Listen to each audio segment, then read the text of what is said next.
نحمده ونستعينه ونؤمن به ونتوكل عليه ونعوذ بالله من شرور أنفسنا ومن سيئات أعمالنا من يهده الله فلا مضل له ومن يضلل فلا هادي له وأشهد أن لا إله إلا الله وحده لا شريك له وأشهد أن محمدا عبده ورسوله أرسله بالهدى ودين الحق ليظهره على الدين كله ولو كره المشركون اللهم صل على محمد وعلى آل محمد كما صليت على إبراهيم وعلى آل إبراهيم إنك حميد مجيد اللهم بارك على محمد وعلى آل محمد كما باركت على إبراهيم وعلى آل إبراهيم إنك حميد مجيد أما بعد فإن خير الكلام كلام الله وخير الهدي هدي محمد صلى الله عليه وسلم وشر الأمور محدثاتها وكل محدثة بدعة يا أيها الذين آمنوا اتقوا الله حق تقاته ولا تموتن إلا وأنتم مسلمون أعوذ بالله من الشيطان الرجيم بسم الله الرحمن الرحيم يا أيها الذين آمنوا إن تتقوا الله يجعل لكم فرقانا ويكفر عنكم سيئاتكم ويغفر لكم والله ذو الفضل العظيم. പ്രിയപ്പെട്ട സഹോദരന്മാരെ, സഹോദരികളെ, ശഅബാൻ മാസത്തിൻ്റെ അവസാന ദിവസങ്ങളിലാണ് നമ്മൾ.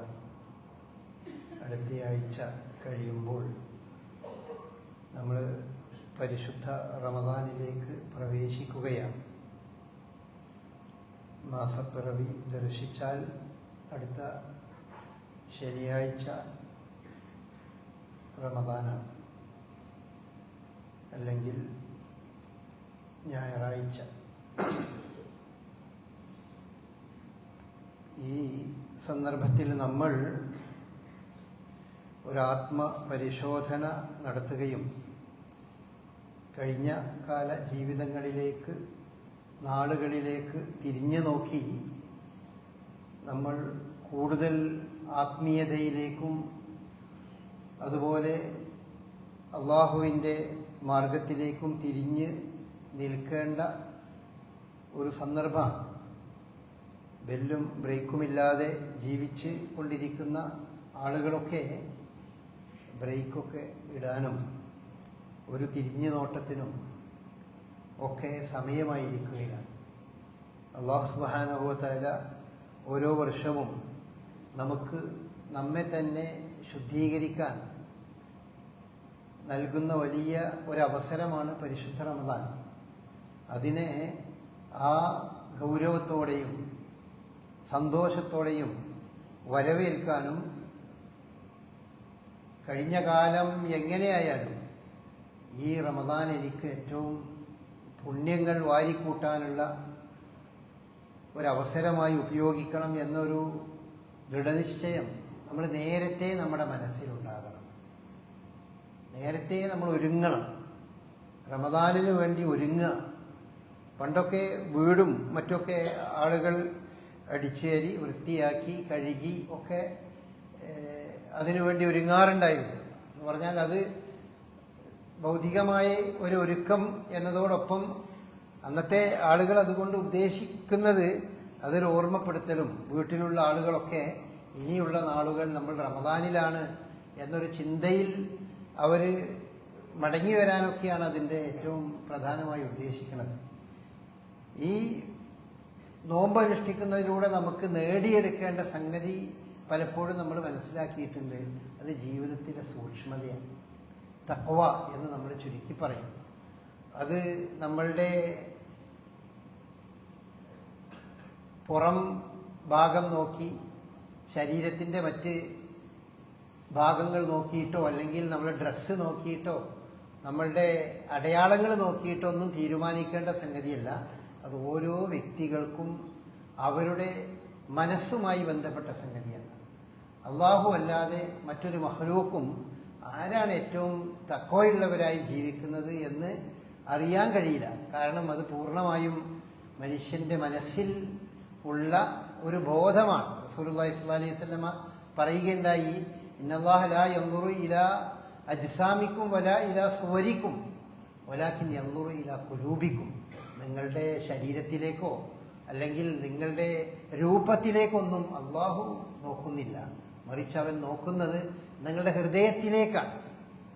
ആ ഹൃദയമാണ് നന്നാകേണ്ടത്. അതുകൊണ്ടാണ് റസൂലുള്ളാഹി സ്വല്ലല്ലാഹി അലൈഹി വസല്ലമ ഹൃദയത്തിന്റെ ഭാഗത്തെ ചൂണ്ടിക്കൊണ്ട് പറഞ്ഞു, അത്തഖ്വാ ഹാഹുന, അത്തഖ്വാ ഹാഹുന, ഇവിടെയാണ് തഖ്വ ഉണ്ടാകേണ്ടത്. അപ്പൊ നല്ല നല്ല ഹൃദയത്തിന്റെ ഉടമകളായി മാറുക എന്നതാണ് നമ്മൾ ഏറ്റവും സുപ്രധാനമായി ഉണ്ടാകേണ്ട സംഗതി. നല്ല ഹൃദയത്തിന്റെ ഉടമകളായി മാറുക എന്നതുകൊണ്ട് വിശുദ്ധ ഇസ്ലാം ഉദ്ദേശിക്കുന്നത് ഓരോരുത്തരും ഓരോ അർത്ഥമാണ്. നല്ല ഹൃദയത്തിന്റെ ഉടമയായി മാറുക എന്നുള്ളതിന് ഭൗതികവാദികൾക്കൊരാശയം ഉണ്ടാകും, അതല്ലെങ്കിൽ മതമില്ലാത്ത ആളുകൾക്കോ അല്ലെങ്കിൽ ബഹുദൈവ വിശ്വാസികൾക്കോ ഒക്കെ മൊത്തത്തിൽ മനുഷ്യർ എന്നുള്ള നിലക്ക് നല്ല ഹൃദയത്തിന്റെ ആളുകളായി മാറുക, സൂക്ഷ്മതയുള്ള ഹൃദയത്തോടു കൂടി ജീവിക്കുക എന്ന് പറയുമ്പോൾ അവർക്ക് അവരുടേതായ പല രീതികളുണ്ടാവും. പക്ഷേ വിശുദ്ധ ഇസ്ലാമിനെ സംബന്ധിച്ചിടത്തോളം സൂക്ഷ്മതയുള്ള ഹൃദയത്തോടു കൂടി ജീവിക്കുക എന്ന് പറഞ്ഞാൽ നരകത്തിൽ നിന്ന് അവനവനെ രക്ഷപ്പെടുത്താൻ ആവശ്യമായ എല്ലാ സൂക്ഷ്മതയും പാലിച്ചുകൊണ്ട് ജീവിതം മുന്നോട്ട് കൊണ്ടുപോകുക എന്നാണ് അതുകൊണ്ട് ഉദ്ദേശിക്കുന്നത്. തഖ്വ എന്നുള്ള പദം അത് യഥാർത്ഥത്തിൽ വഖ എന്ന അറബി പദത്തിൽ നിന്നുണ്ടായതാണ്. അറബി പദം അതിന്റെ അർത്ഥം തടുത്ത് നിർത്തുക അല്ലെങ്കിൽ സൂക്ഷിക്കുക, ചെന്ന് ഒരു ഭാഗത്തേക്ക് ചെല്ലുമ്പോൾ അപകടം ഉണ്ടാവുമെന്ന് തോന്നുമ്പോൾ കാണുന്ന ഒരു സൂക്ഷ്മത പാലിക്കുന്നതിനുണ്ട്. അതിനാണ് പറയാം. ഉമർ ഇബ്നുൽ ഖത്താബിനോട് ഒരാൾ ചോദിച്ചു, എന്താണ് ഈ തഖ്വ എന്ന് പറഞ്ഞാൽ എന്താണ്? അപ്പോൾ ഉമർ ഇബ്നുൽ ഖത്താബ് പറഞ്ഞു, തഖ്വ എന്ന് പറഞ്ഞാൽ അത് ഒരു ഭൂമിയിലൂടെ ഒരു നിലത്തൂടെ നീ നടക്കുക എന്ന് വിചാരിച്ചോ. അവിടെ കല്ലും മുള്ളും കുപ്പിച്ചില്ലും എല്ലാം നിറഞ്ഞ ഒരു വഴിയിലൂടെ ഒരു റോട്ടിലൂടെ നീ നടക്കുകയാണെങ്കിൽ ആ നടത്തത്തിൽ നീ ഒരു കല്ലും മുള്ളും കുപ്പിച്ചില്ലൊന്നും കാലിൽ തറക്കാതിരിക്കാൻ വേണ്ടി സൂക്ഷിച്ചുകൊണ്ട് ഓരോ സ്റ്റെപ്പും വെച്ച് ഇങ്ങനെ മുന്നോട്ട് പോകുമല്ലോ. ആ പോക്കാണ് യഥാർത്ഥത്തിൽ തഖ്വ എന്ന് പറയുന്നത്. ജീവിതം, മനുഷ്യജീവിതം, ഭൗതിക ജീവിതം എന്നൊക്കെ പറഞ്ഞാൽ അത് ഇതുപോലെയാണ്. എല്ലാ അർത്ഥത്തിലുള്ള പല അപകടങ്ങളും നമ്മളുടെ ജീവിത പാതയ്ക്ക് മുമ്പിലുണ്ട്. പലതരം രീതിയിലുള്ള പ്രലോഭനങ്ങൾ നമ്മളുണ്ട്. എല്ലാ വഴികളിലേക്കും നമ്മളെ വിളിക്കുന്ന, നമുക്കതിന് സൗകര്യം ചെയ്തു തരുന്ന ഈ ശരിയായ നല്ല പാതയിൽ നിന്ന് നമ്മളെ തെറ്റിക്കുന്ന പല ഘടകങ്ങളുണ്ട്. കല്ലും മുള്ളും കുപ്പിച്ചില്ലൊക്കെ നിറഞ്ഞ ഒരു റോട്ടിലൂടെ നടന്നു പോകുമ്പോൾ എത്ര സൂക്ഷിച്ചാണ് നമ്മൾ കാലൊക്കെ മുന്നോട്ട് വെക്കുന്നത്. അതുപോലെ ജീവിതം നമ്മൾ ആ സൂക്ഷ്മതയോട് കൂടി മുന്നോട്ട് നയിക്കുക എന്നാണ് ഉമർ ഖത്താബ് അതിനെ സംബന്ധിച്ച് പറഞ്ഞിട്ടുള്ളത്. അപ്പോൾ ആ ഒരു ബോധം ഏത് സംഗതി ആകുമ്പോഴും എല്ലാറ്റിനും അണ്ട് ഭാഗവാക്കല്ല, ഏത് കാര്യങ്ങളാകുമ്പോഴും എന്ത് പ്രവർത്തിക്കുമ്പോഴും നമ്മുടെ ജീവിതത്തിലെ സാമ്പത്തിക രംഗമാണെങ്കിലും അതുപോലെ മറ്റേത് വിഷയങ്ങളാണെങ്കിലും ജീവിതത്തിൽ എന്ത് വിഷയങ്ങളാണെങ്കിലും ഒരു വിശ്വാസി എന്ന നിലക്ക് എനിക്ക് അത് എത്രത്തോളം എങ്ങനെ അതിൽ മുന്നോട്ട് പോകാം എന്ന ബോധത്തോടു കൂടി നമ്മൾ മുന്നോട്ട് പോകുന്നതാണ് യഥാർത്ഥത്തിൽ തഖ്വ എന്ന് പറയുമ്പോൾ അവിടെ ഉണ്ടാകേണ്ടത്. അല്ലാതെ നമ്മൾ നിസ്കരിക്കാൻ സമയമാകുമ്പോൾ ഓടി വന്ന് പള്ളി വന്ന് നിസ്കരിക്കുക, എന്നിട്ട് പിന്നെ തോന്നിയ പോലെ ജീവിക്കുക, അങ്ങനെയല്ല. അങ്ങനെ പല ആളുകളുണ്ട്. അവർ നിസ്കരിക്കും, അതുപോലെ തന്നെ ആ സമയത്തൊക്കെ ഓടി വന്ന് ചെയ്യും. പിന്നെ ജീവിതത്തിന്റെ വ്യവഹാരങ്ങൾ എടുത്തു നോക്കിയാൽ, കച്ചവടം നോക്കിയാലോ മറ്റുള്ള ഇടപാടുകൾ നോക്കിയാലോ അതല്ലെങ്കിൽ സംസാരമോ, ഇങ്ങനെ ഓരോ ജീവിതത്തിന്റെ മറ്റു പല രംഗങ്ങളിലും അപ്പോഴൊന്നും ഈ നിസ്കാരത്തിന്റെ ആ ഫലം അവിടെ കാണൂല, അതിന്റെ ഒരു മെച്ചം അവിടെ ഉണ്ടാകില്ല. അങ്ങനെയല്ല, ജീവിതത്തിൽ ഏത് സന്ദർഭത്തിലും ഈ ഒരു സൂക്ഷ്മത നമ്മുടെ ജീവിതത്തിലുണ്ട്. എന്താ സൂക്ഷിക്കുക? നാളെ നരകത്തിൽ വീണ ഏർപ്പാട് ആകാൻ പാടില്ല. ഈ സൂക്ഷിക്കേണ്ടത് നരകത്തിൽ വീഴുന്നതിനെയാണ് നമ്മൾ സൂക്ഷിക്കുന്നത്. നാളെ മരിച്ചതിന് ശേഷം നരകത്തിൽ എത്തിപ്പോകോ എന്ന് നമ്മൾ ഓരോ സംഗതി ചെയ്യുമ്പോഴും ആലോചിച്ച് അതിനനുസരിച്ച് നമ്മളുടെ ജീവിതം ചിട്ടപ്പെടുത്തി മുന്നോട്ട് കൊണ്ടുപോകുന്നതിനാണ് യഥാർത്ഥത്തിൽ തഖ്വ. അങ്ങനത്തെ ആളുകൾക്കാണ് ഇന്നലിൽ മുത്തഖീന മഫാസ എന്ന് പറഞ്ഞിട്ട് അവർക്കാണ് ജീവിതത്തിൽ വിജയം ഉണ്ടാകുക, പരലോക വിജയം, സ്വർഗം, ഇതൊക്കെ അത്തരം ആളുകൾക്ക് വേണ്ടിയുള്ളതാണ്. അപ്പൊ അതിന് നമ്മുടെ മനസ്സിനെ പാകമാക്കേണ്ടതുണ്ട്. മനുഷ്യൻ മറ്റു ജീവജാലങ്ങളിൽ നിന്ന് വ്യത്യസ്തമായ ഒരു അവസ്ഥ എന്താന്ന് വെച്ചാൽ നമുക്കറിയാം, മനുഷ്യന് തെറ്റിലേക്ക് പോകാനും കഴിയും, നന്മയിലേക്ക് പോകാനും കഴിയും. അങ്ങനെ സൃഷ്ടിക്കപ്പെട്ടൊരു സൃഷ്ടിയാണ് മനുഷ്യൻ. അവന്റെ മുമ്പിൽ പലതരം പ്രലോഭനങ്ങളും ഉണ്ടാകും. അപ്പൊ അതുകൊണ്ട് അതിനെയൊക്കെ പിടിച്ചു നിർത്തി മുന്നോട്ട് കൊണ്ടുപോകണമെങ്കിൽ അതിനല്ല കരളുറപ്പ് വേണമെന്ന് നമ്മൾ പറഞ്ഞ പോലെ നല്ല ഈ കാലഘട്ടത്തിൽ പ്രത്യേകിച്ചും നമുക്ക് നല്ല ഉറപ്പ് വേണം, നല്ല ഈമാൻ വേണം, ശക്തി വേണം, ഭക്തി വേണം. ആ ഭക്തിയും ശക്തിയും ഈമാനും ഒക്കെ നമുക്ക് ലഭിക്കാൻ വേണ്ടി നമ്മൾക്ക് അല്ലാഹു സുബ്ഹാനഹു വ തആല നിർണയിച്ചു തന്ന ഒരു ആരാധനാ കർമ്മമാണ് ഈ നോമ്പ് എന്ന് പറയുന്നത്. നോമ്പിലൂടെ നമുക്ക് നേടിയെടുക്കാൻ കഴിയുന്നത് നമ്മൾക്ക് ഏറ്റവും പ്രധാനമായിട്ട് ഇത് തന്നെയാണ്. ഈ ഒരു ബോധം നമുക്ക് നേടിയെടുക്കാൻ കഴിയും. അതിന് പാകത്തപ്പെട്ട രീതിയിൽ അല്ലാഹു എല്ലാം സംവിധാനിച്ചു തന്നിട്ടുണ്ട്. അപ്പൊ അതിലൂടെ നമ്മൾ ഈ തഖ്വയിലൂടെ നമ്മൾ സ്വർഗത്തിലെത്തണം.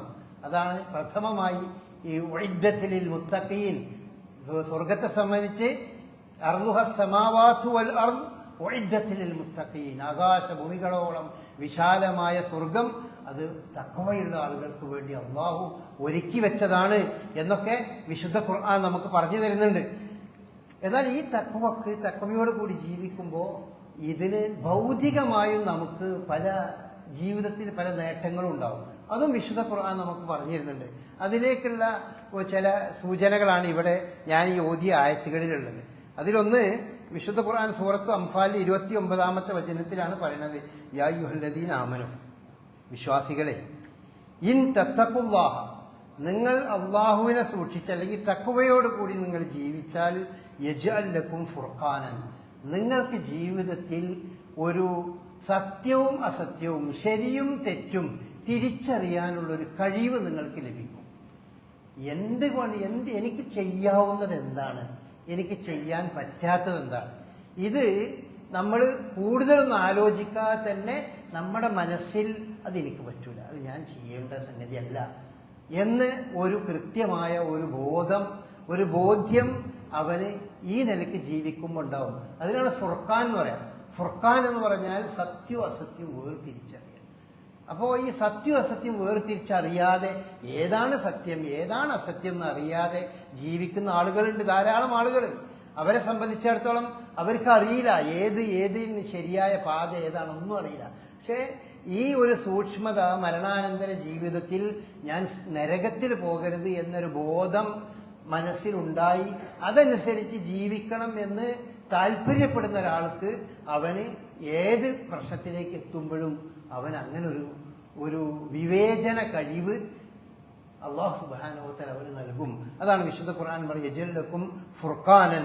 പിന്നെ അതിന്റെ പാരത്രികമായ വലിയ ഒരു നേട്ടമായി പറഞ്ഞതാണ് തുടർന്ന് പറഞ്ഞത്, ഓ യുക്കഫിറു അൻകും സയ്യിആതികും, നിങ്ങളിൽ നിന്ന് വന്നു പോകുന്ന ചെറുപാപങ്ങളൊക്കെ അവൻ നമ്മൾക്ക് പുറത്തരും. ഇപ്പൊ ചെറുപാപങ്ങൾ നമ്മൾ ചെയ്യുന്നത് ധാരാളമുണ്ട്, വൻപാപങ്ങൾ ചെയ്യുന്നത് ധാരാളമുണ്ട്.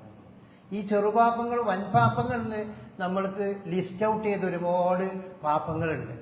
അതിൽ അള്ളാഹു ശപിച്ച ചില പലിശ വാങ്ങുന്നതിനെ പറ്റി പറഞ്ഞിട്ടുണ്ട്.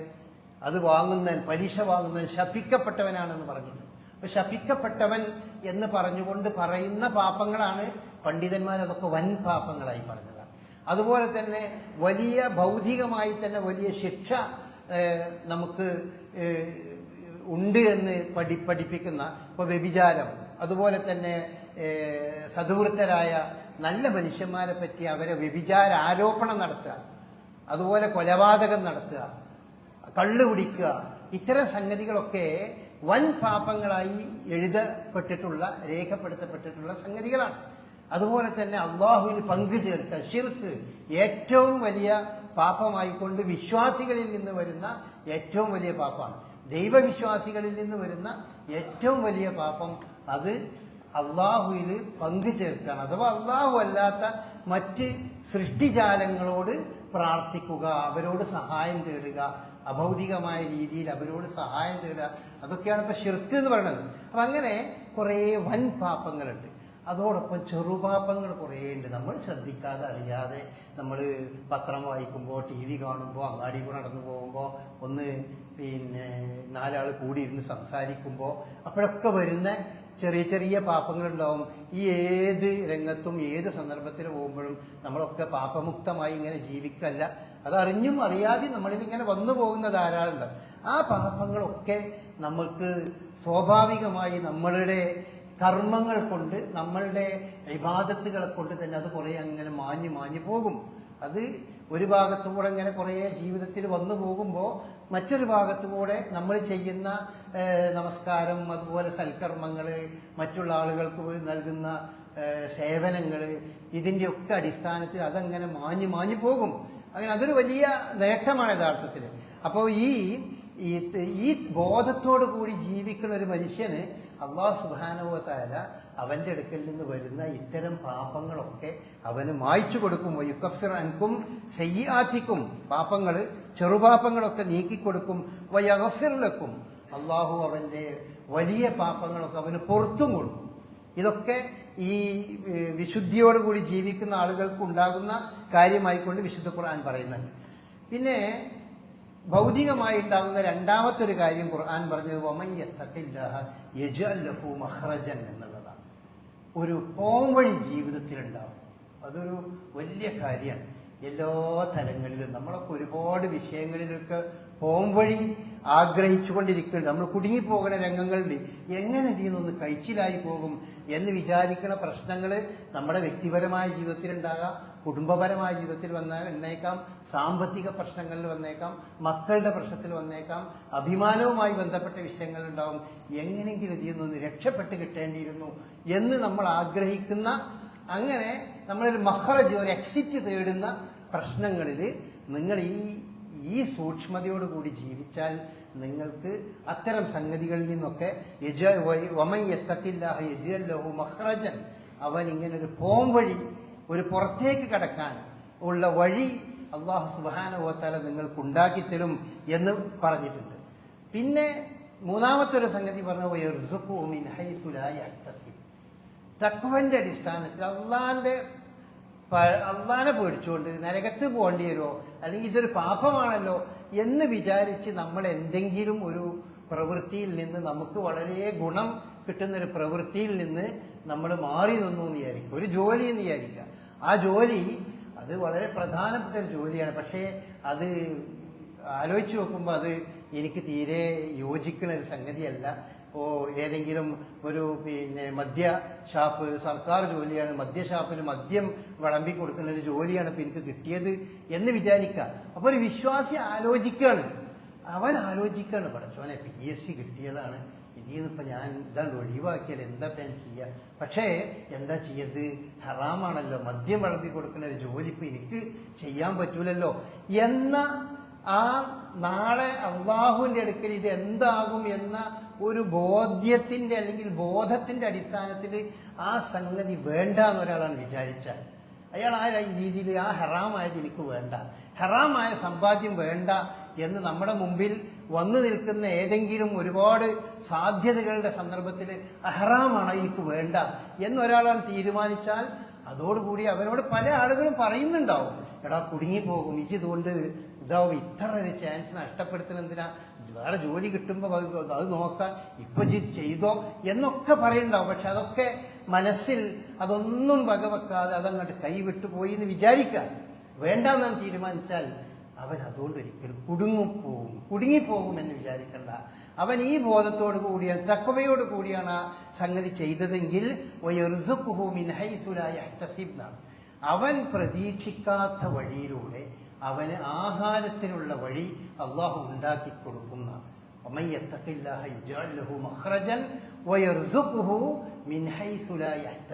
പ്രതീക്ഷിക്കാത്ത വഴി. അപ്പൊ നമ്മളൊക്കെ പല ആളുകൾക്കും ജീവിതത്തിൽ ആലോചിച്ച് നോക്കിയാൽ നമുക്കൊക്കെ അറിയും, നമ്മളൊക്കെ പല രംഗത്ത് എത്തിയിട്ടുള്ളത് നമ്മൾ പ്ലാൻ ചെയ്ത പ്രകാരം ഇങ്ങനെ അതേ ആ റൂട്ടിൽ തന്നെ പോയിട്ടാവില്ല. വളരെ അപ്രതീക്ഷിതമായി അള്ളാഹുവിൻ്റെ അനുഗ്രഹത്താൽ നമ്മൾക്ക് പല രീതിയിലും നമ്മുടെ ജീവിത ആവശ്യങ്ങൾക്ക്, നമ്മുടെ മഈശത്തിനുള്ള വഴി അങ്ങനെ നമ്മളൊന്നും പ്രതീക്ഷിക്കാത്ത രീതിയിൽ നമ്മൾക്ക് കിട്ടും. അപ്പോ മുഴുവൻ നമ്മൾ പ്രതീക്ഷിക്കുന്ന രീതിയിലല്ല, അള്ളാഹു നിശ്ചയിക്കുന്ന രീതിയിലാണ് അള്ളാഹു ഓരോരുത്തർക്കും ആയിഷത്തിനുള്ള വക ഉണ്ടാക്കി തരുന്നത്. നമ്മൾ ശ്രമിക്കും, ശ്രമം കുറെ ഫലപ്പെടും, ചിലത് ഫലപ്പെടില്ല. പക്ഷെ അവിടെയൊക്കെ ഈ ഒരു സൂക്ഷ്മത, ഹറാമിനോട് ഉള്ള ഹറാമ് വേണ്ട എന്നുള്ള ഒരു സൂക്ഷ്മതയോടുകൂടി നിന്നാൽ നിങ്ങൾ പേടിക്കേണ്ട, നിങ്ങളുടെ മഈശത്തിന് നിങ്ങൾക്ക് അള്ളാഹു ഒരു വഴി ഉണ്ടാക്കി തരും എന്നാണ് വിശുദ്ധ ഖുർആൻ ഇവിടെ പറയുന്നത്. പിന്നെ നാലാമത്തെ ഒരു കാര്യം അതുപോലെ പറഞ്ഞത് ഇതാണ്, വമൻ യത്തഖില്ലാഹ യജ്അൽ ലഹു മിൻ അംരിഹി യുസ്റ. അവന്റെ ഏത് പ്രശ്നവും അവന് ലഘുവായി തോന്നും. ഭയങ്കര പ്രശ്നം, വേറെ ചില ആളുകൾക്കൊക്കെ ചില പ്രശ്നങ്ങൾ അവന് വളരെ വളരെ പ്രയാസകരമാകുമ്പോഴാണ് മനുഷ്യന്മാർ ഒന്നാകെ ഈ ആത്മഹത്യ ചെയ്യാൻ. ഇക്കാലത്തൊക്കെ നമ്മൾ പത്രത്തിൽ ധാരാളം കാണുന്നതാണ് കൂട്ടമായി ആത്മഹത്യ ചെയ്യുന്നത്, ഒറ്റക്ക് ആത്മഹത്യ ചെയ്യുന്നത്. ചെറിയൊരു പ്രശ്നം വരുമ്പോൾ, എന്തെങ്കിലും ഒരു പ്രേമനൈരാശ്യം വരുമ്പോൾ, അതല്ലെങ്കിൽ ഒരു മാർക്ക് കുറച്ച് കുറഞ്ഞു പോകുമ്പോഴോ, അങ്ങനെ എത്ര ചെറിയ അവനെ സംബന്ധിച്ച് ശരിയാണ്, ബാക്കിയുള്ളവർക്ക് ഇത് വളരെ ചെറിയ സംഗതിയാണെങ്കിലും അയാളെ സംബന്ധിച്ച് അത് വലിയ ഒരു ഗൗരവമേറിയ പ്രശ്നമായി അയാളുടെ മനസ്സിൽ അതങ്ങനെ തളം കെട്ടി നിൽക്കുമ്പോഴാണ് അയാൾ ഇനി യാതൊരു പോംവഴിയില്ലാന്ന് വിചാരിച്ച് അത് ആത്മഹത്യയിലേക്കാണ് പോകുന്നത്. ആ വിചാരിക്കുന്നത്. പക്ഷെ മനസ്സിൽ ഇതൊരു ലഘുവാണ്, ഇതത്ര ഗൗരവമല്ല, സാരല്ല, അതിനൊക്കെ വഴി ഉണ്ടാകും എന്നൊരാളെ മനസ്സിൽ തോന്നിയാൽ ഒരിക്കലും പിന്നെ അവൻ ആത്മഹത്യക്ക് പോകൂല. നമുക്ക് ആത്മഹത്യയുടെ കേസുകളൊക്കെ ആലോചിക്കുമ്പോൾ നമുക്കിങ്ങനെ തോന്നും, എന്താ ഇതിനൊക്കെ ആരെങ്കിലും ആത്മഹത്യ ചെയ്യും, അത് നമുക്ക് തോന്നുന്നതാണ്. പക്ഷെ അയാളെ സംബന്ധിച്ചിടത്തോളം അത് വലിയ ആകാശം ഇടിഞ്ഞു വീഴുന്ന രീതിയിലുള്ള ഒരു പ്രശ്നമാണ്. അപ്പൊ ഒരു വിശ്വാസി ഈ തഖ്വയോട് കൂടി ജീവിക്കുന്ന ആൾക്ക് എത്ര ആകാശം ഇടിഞ്ഞു വീഴുന്ന പ്രശ്നമാണെങ്കിലും അയാൾക്കത് വളരെ ലഘുവായിട്ടേ തോന്നുള്ളൂ. അതാണ് വിശുദ്ധ ഖുർആൻ പറഞ്ഞത്, വമൻ യത്തഖില്ലാഹ യജ്അൽ ലഹു മിൻ അംരിഹി യുസ്റ. അവന്റെ കാര്യങ്ങളൊക്കെ പോലെ യുസറായിരിക്കും, എളുപ്പമുള്ളത്. അതിപ്പം അത്ര വലിയ പ്രശ്നമാണ്. ബാക്കിയുള്ള ആളുകൾ എങ്ങനെയാ നീ പിടിച്ചു നിൽക്കുന്നത്, എന്താ ഈ സംഭവിച്ചത്, ഇതൊക്കെ എനിക്ക് പിടിച്ചു നിൽക്കാൻ കഴിയോ എന്നൊക്കെ ചോദിക്കുമ്പോഴും ഇവന്റെ മനസ്സിൽ എന്തേ ഉണ്ടാവുള്ളൂ, ഇവന്റെ മനസ്സിൽ എന്താ അതിലുള്ളത്, സാധാരണ ഒരു കാര്യം എന്നതിൽ കവിഞ്ഞ് അവന്റെ മനസ്സിലുണ്ടാവില്ല. അവനാന്റെ മനസ്സിൽ എന്താണ്, ഒന്നിനെ പറ്റി എന്ത് സ്വാധീനം ചെലുത്തുന്നു, അതാണ് നമ്മളുടെ പ്രവർത്തനങ്ങളായി നമ്മൾക്ക് മാറുന്നത്.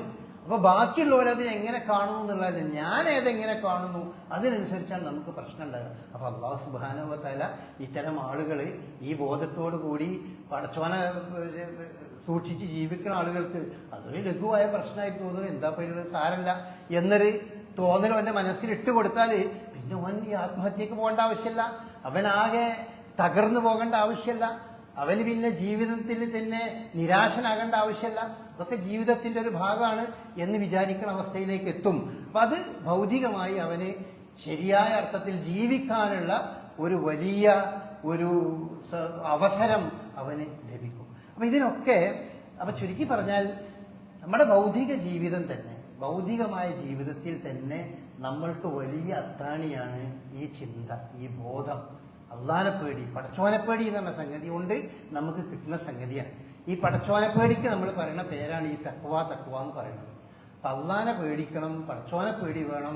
പടച്ചോനെ പേടി എന്ന് പറഞ്ഞാൽ അതിനെ ഉദ്ദേശിക്കുന്നത് നരകത്തിന് പോകേണ്ടി വരുമോ എന്നുള്ള പേടിയാണ്. അപ്പം നരകത്തിന് പോകേണ്ടി വരുമോ എന്നുള്ള പേടി വരുമ്പോഴാണ് പാപം ചെയ്യാതിരിക്കാൻ നമ്മൾക്ക് അതൊരു കാരണമായി മാറുന്നത്. പാപം ചെയ്യണ്ട എന്ന് നമ്മൾക്ക് തോന്നുന്നത് അതുകൊണ്ടാണ്. അപ്പൊ അങ്ങനെ ജീവിക്കുന്ന ആളുകൾക്ക് അവരുടെ ജീവിത പ്രശ്നം അവർക്കൊരു വലിയ പ്രശ്നമാകൂല. ജീവിതത്തിൽ ഉണ്ടാകുന്ന എന്ത് കാര്യങ്ങളും അവർക്ക് ഭയങ്കരമായി ഗുരുതരമായ ഒരു കാര്യമായി അവർ തോന്നൂല. ഒരു രോഗം പിടിപെട്ടു എന്ന് വിചാരിക്കുക, രോഗത്തെ പറ്റി അറിഞ്ഞു വളരെ മാരകമായ രോഗമാണ്, ഇനി അടുത്ത അധിക കാലമൊന്നും മുന്നോട്ട് പോകൂല എന്ന് ഡോക്ടർമാർ പറഞ്ഞാൽ അതോടുകൂടി തകർന്ന് വീട്ടിൽ നിന്ന് പുറത്തിറങ്ങാതെ ഇനി എന്തിനാ ഞാൻ ജീവിക്കണത്, ഇനി ഞാൻ എന്തിനാ തിന്നുന്നത് എന്നൊക്കെ തോന്നുന്ന ധാരാളം ആളുകളുണ്ട്. പക്ഷേ ഈ ഒരു ബോധമുള്ള ആൾക്കാണെങ്കിൽ അയാൾക്ക് തോന്നുന്നു അതൊക്കെ പടച്ചോൻ വിധിച്ച സംഗതി, വരുന്ന സമയത്ത് വരട്ടെ, അത്രേ അതിനെ സംബന്ധിച്ച് അയാൾക്ക് തോന്നുള്ളൂ. അതാണ് വമൻ യത്തഖില്ലാഹ യജ്അൽ ലഹു മിൻ അംരിഹി, അവന്റെ കാര്യങ്ങളൊക്കെ യുസ്റ, എളുപ്പം, പ്രയാസകരമായി യാതൊന്നും ഉണ്ടാവില്ല, ഒക്കെ എളുപ്പമായിട്ട് മാത്രമേ അവന് തോന്നുള്ളൂ.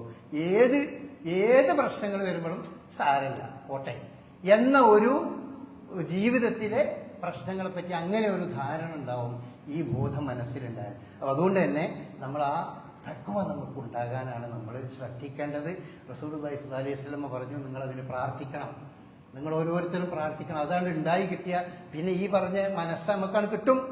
അതാണ് റസൂലുള്ളാഹി പറഞ്ഞത്, ഇങ്ങനെ ഒരു പ്രാർത്ഥന, അല്ലാഹുമ്മ ആതി നഫ്സി തഖ്വാഹ, അല്ലാഹുവേ എൻ്റെ മനസ്സിന് നീ തഖ്വ നൽകണമേ, വസക്കിഹ, അതിനെ നീ ശുദ്ധീകരിച്ചു തരയണമേ എൻ്റെ മനസ്സിനെ, അന്ത ഖൈറു മൻ സക്കാഹ, നീയാണല്ലോ മനസ്സിനെ ഏറ്റവും നന്നായി ശുദ്ധീകരിക്കുന്നവൻ, അന്ത വലിയുഹ വ മൗലാഹ, ഈ മനസ്സിൻ്റെ ഉടമസ്ഥനും ഈ മനസ്സിനെ പരിപാലിക്കുന്നവനും നീയാണല്ലോ. അതുകൊണ്ട് എൻ്റെ മനസ്സിൽ നീ തഖ്വ നീ എൻ്റെ മനസ്സിലേക്ക് ഇട്ടുകൊണ്ട തഖ്വയുള്ള മനസ്സാക്കി മാറ്റണം. ആ ഒരൊറ്റ സാധനം നമ്മുടെ മനസ്സിലേക്ക് അങ്ങോട്ട് കിട്ടിയാൽ ബാക്കി ഒന്നും പിന്നെ നമുക്ക് പ്രശ്നമുണ്ടാവില്ല. പിന്നെ നമുക്ക് നമ്മുടെ ജീവിതത്തിലൊരു പ്രയാസം, ദുഃഖം, നിരാശ ഇങ്ങനത്തെ യാതൊന്നും ഉണ്ടാവില്ല.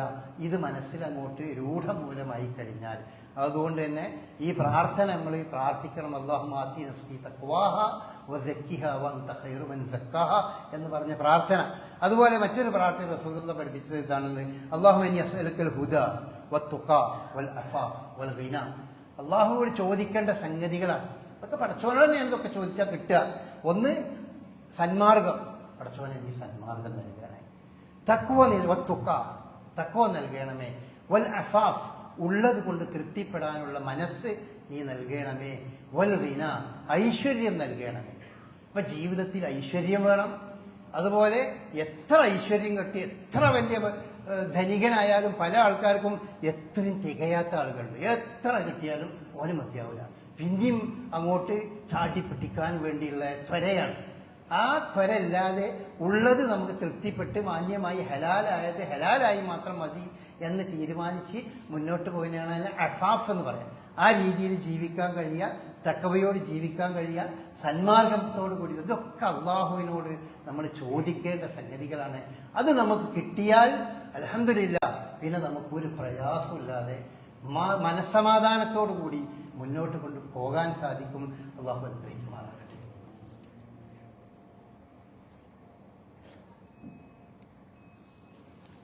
അൽഹംദുലില്ലാഹ് الذي هدانا لهذا وما كنا لنهتدي لولا أن هدانا الله.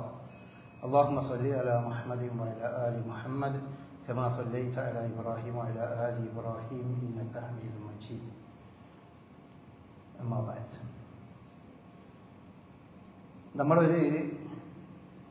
ഒരു മഹല്ലായി ഇങ്ങനെ ജീവിക്കുന്ന ആളുകളാണ് നമ്മൾ. ഇപ്പം പരസ്പരം അറിയുന്നവരാണ്, ഈ നാട്ടുകാരാണ്. ഓരോ ആൾക്കാർക്കും ഈ നാട്ടിലെ ഓരോ വീടിനെ പറ്റി അറിയാം. പണ്ട് എല്ലാവർക്കും എല്ലാവരെ പറ്റിയും അറിയായിരുന്നു. നമ്മളൊരു വലിയ നഗരമൊന്നും ആകാത്ത കാലത്ത് ഓരോ വീട്ടിലെയും കുട്ടികളും മുതിർന്നവരും ആരാണ്, ഇന്നവരാരെ മക്കളാണ് എന്ന് ഇത്യാദി വളരെ ഡീറ്റെയിലായിട്ട് നമുക്കെല്ലാം അറിയാമായിരുന്നു. പിന്നെ നാട് കുറച്ച് വികസിച്ച് വലിയ ഒരു നഗര രംഗത്തേക്ക് വന്നു. അപ്പോൾ ആ അറിവ് സ്വാഭാവികമായി ഇങ്ങനെ കുറഞ്ഞു വന്നു. മുതിർന്ന ആളുകൾക്കൊക്കെ എപ്പോഴും പരസ്പരം എല്ലാവരെയും അറിയാനും മനസ്സിലാക്കാനും ഒക്കെ മുതിർന്നവർക്ക് കഴിയും. പക്ഷേ നമ്മുടെ കുട്ടികൾക്ക് പലപ്പോഴും ആരാണ് ഏതാണ് എന്നൊന്നും പലപ്പോഴും തമ്മിൽ അറിയാത്ത ആ ഒരു കാലമാണ്. പക്ഷെ അങ്ങനെ ആയാൽ പോരാ. നമ്മളെല്ലാവരും പരസ്പരം അറിയേണ്ടതുണ്ട്, മനസ്സിലാക്കേണ്ടതുണ്ട്. പ്രശ്നങ്ങളുണ്ടെങ്കിൽ അത് പരിഹരിക്കപ്പെടേണ്ടതുണ്ട്.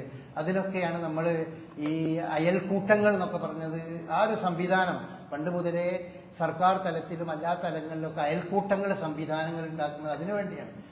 സ്വന്തം അയൽവാസിയുടെ അവസ്ഥ എന്താണെന്ന് അറിയാത്ത ഒരു അയൽവാസിയെ സംബന്ധിച്ച് ഒരു വിശ്വാസി ആണെങ്കിൽ റസൂലുള്ളാഹി സ്വല്ലല്ലാഹു അലൈഹി വസല്ലം പറഞ്ഞത് പലപ്പോഴും നമ്മൾക്ക് അറിയാം. അയൽവാസിന് പട്ടിണി കിടക്കുമ്പോൾ വയറ് നിറച്ച് ഉണ്ണുന്നവൻ നമ്മിൽ പെട്ടവനല്ല എന്ന് പറഞ്ഞാൽ അതിൻ്റെ അർത്ഥം അയൽവാസി ആരാണ്, എന്താ അവൻ്റെ അവസ്ഥ, അല്ലെങ്കിൽ ജീവിതാവസ്ഥ എന്താ, ഇതൊക്കെ പരസ്പരം അറിയേണ്ടതും മനസ്സിലാക്കേണ്ടതൊക്കെ ഉണ്ട്. അപ്പോൾ അങ്ങനെ നമ്മൾ ഒരു നാട്ടിൽ ജീവിക്കുന്ന ആളുകൾ, ഒരു മഹല്ലിൽ ജീവിക്കുന്നവർ എന്നുള്ള നിലക്ക് നമ്മൾ മനസ്സിലാക്കേണ്ട ഒരുപാട് പ്രധാനപ്പെട്ട സംഗതികളുണ്ട്. പല കുടുംബങ്ങളുടെയും കുടുംബ പ്രശ്നങ്ങളും അതുപോലെ തന്നെ പല വീടുകളിലെ മക്കളുടെ പ്രശ്നങ്ങൾ, ഇങ്ങനത്തെ കുറേ പ്രശ്നങ്ങൾ അഭിമുഖീകരിക്കുന്ന ധാരാളം രക്ഷിതാക്കൾ നമ്മളെ മഹല്ലുകളിലൊക്കെ ഉണ്ട്.